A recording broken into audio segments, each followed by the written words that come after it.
ஏசாயா 35 அதிகாரம். வனாந்தரமும் வறண்ட நிலமும் மகிழ்ந்து கடுவெளி கழித்து புஷ்பத்தைப் போல செழிக்கும்.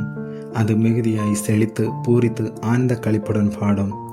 லீபோனின் மகிமையும் கர்மேல் சாரோன் என்பவைகளின் அலங்காரமும் அதற்கு அளிக்கப்படும். அவர்கள் கர்த்தருடைய மகிமையும் நமது தேவனுடைய மகத்துவத்தையும் காண்பார்கள். தளர்ந்த கைகளை திடப்படுத்தி தள்ளாடுகிற முழங்கால்களை பலப்படுத்துங்கள். மனம் பதறுகிறவர்களை பார்த்து நீங்கள் பயப்படாதிருங்கள், திடன் கொள்ளுங்கள். இதோ உங்கள் தேவன் நீதியை சரி கட்டவும் உங்கள் தேவன் பதிலளிக்கவும் வருவார். அவர் வந்து உங்களை ரட்சிப்பார் என்று சொல்லுங்கள். அப்பொழுது குருடரின் கண்கள் திறக்கப்பட்டு செவிடரின் செவிகள் திறவுண்டு போம்.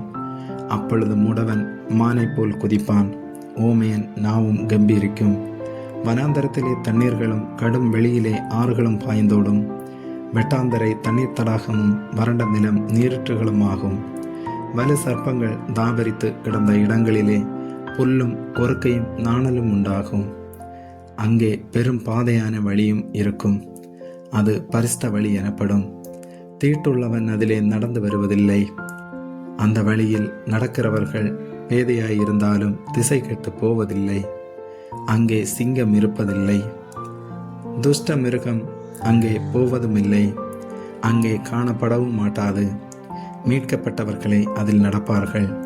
கர்த்தரால் மீட்கப்பட்டவர்கள் திரும்பி ஆழ்ந்த களிப்புடன் பாடி சீயோனுக்கு வருவார்கள். நித்திய மகிழ்ச்சி அவர்கள் தலையின் மேலிருக்கும். சந்தோஷமும் மகிழ்ச்சியும் அடைவார்கள்.